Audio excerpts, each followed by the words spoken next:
What's up, good people? Mark Holmes here, and as always, I want to say thank you all for watching, commenting, subscribing, and being part of the Joe Boo Sports Report.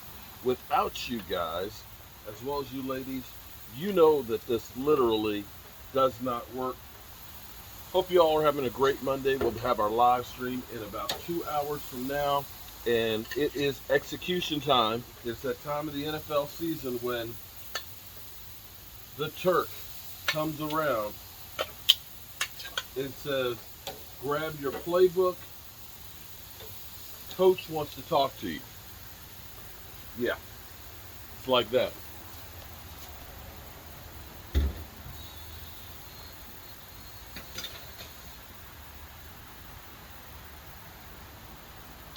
Some teams have already started the process,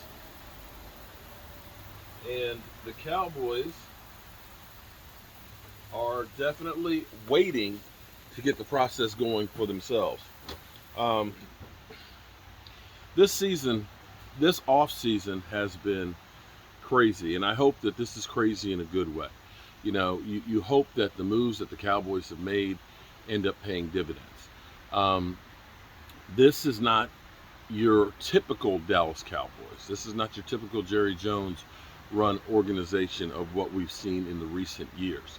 The Cowboys have become a little bit more wheeling and dealing, and I dare say, as much as Jerry Jones has gotten away from Jimmy Johnson and wanting to put him in the Ring of Honor, the Cowboys are doing things more like what the Cowboys did when Jimmy Johnson was here. See, what you have to understand is, Jimmy Johnson will tell you, and I remember having an interview with him, that it just wasn't the Herschel Walker move. It was the 54 different players that they brought in and out, where they were trying guys. Some of them worked, some of them didn't. But they knew, if we bring enough people in, we'll find ones that can play and do what we want them to do. And this is where you try a Trey Lance. Maybe Trey Lance can't do anything, but Trey Lance could be like what was Steve Walsh. Steve Walsh, they brought him in, they used him for trade value, and they got some value out of him. You look at where they found players like Nate Newton. Nate Newton, who the Washington Commanders gave up on because they said he was too fat to be an NFL player. Turned out he ended up being one of the best offensive linemen that the Cowboys have ever had. And so you start seeing how the Cowboys have been finding guys like this. When you think about Jaron Kearse, who was, a journeyman from Minnesota who only had 50 tackles, in his best season with them, ends up being a standout safety for the Cowboys. And the Cowboys have gone back to the roots of what made the Cowboys great in the 90s, which was the defensive line and defense. We all think about Troy Aikman and Emmett and Michael Irvin and Larry Allen and, the Great Wall of Dallas. But I hate to tell you, without that great defense that we had, we're not winning those Super Bowls. We're not winning those Super Bowls. And so you now look at this and say, maybe Jerry has got his cojones back like he did back years ago.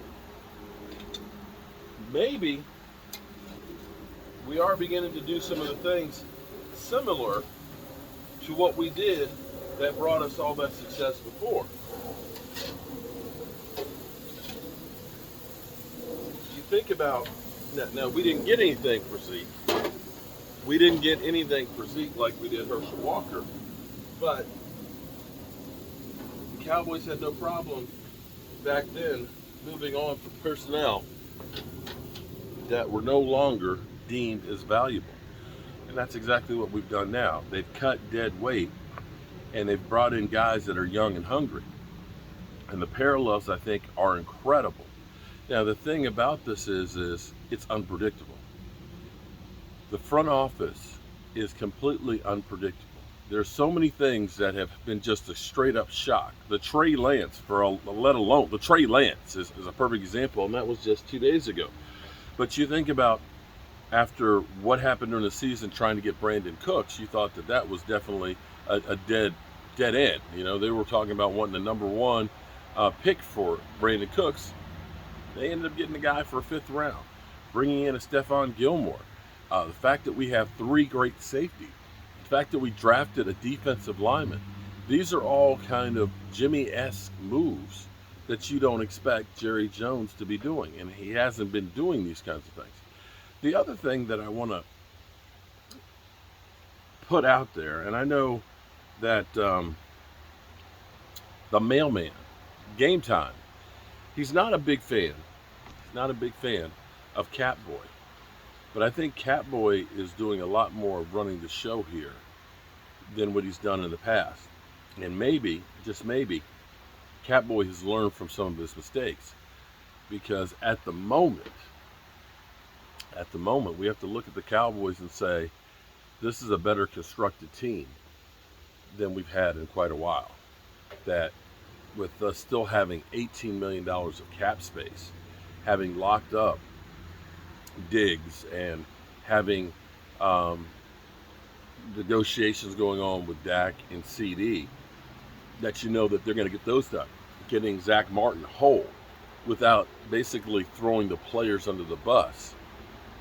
This season, this offseason has been a pleasant surprise in comparison to what it was last year. This is a polar opposite from what we normally expect. And I don't know what to expect, I'll be honest with you, from the Cowboys. There's nothing that they would do now that would surprise me, but everything they've done has surprised me. Just didn't have a clue. Now, here's where shit will get real, and I'm curious to see when the Cowboys actually start making those cuts. They'll probably come fast and heavy. Is what moves will they make? What guys will they try and bring in? Because there's going to be a lot of players out there. Teams that have found out, hey, we got a young guy that's really, really good, so we can let this veteran. Guys that have, tread on the tires, so to speak. Guys that can help your team. Will the Cowboys make some moves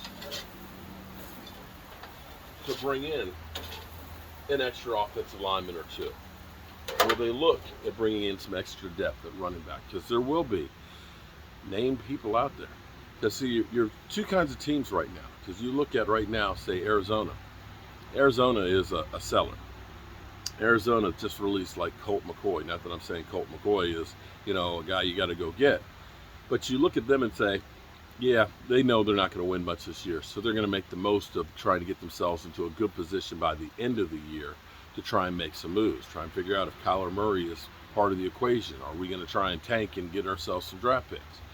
And then you have other teams that have Super Bowl aspirations that are going to scramble and try and get players.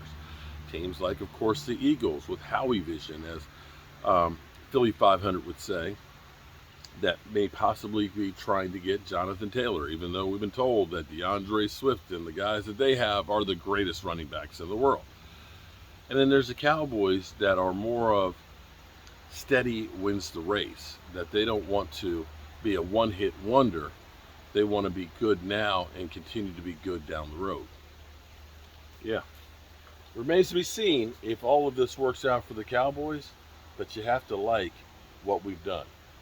I think where I was last year, where we were incredibly happy that we had just signed Anthony Barr, an aging veteran coming off an ACL to be a linebacker, to where we are now, where, we were literally ready to start the season with CeeDee Lamb. We didn't know if he could be a number 1.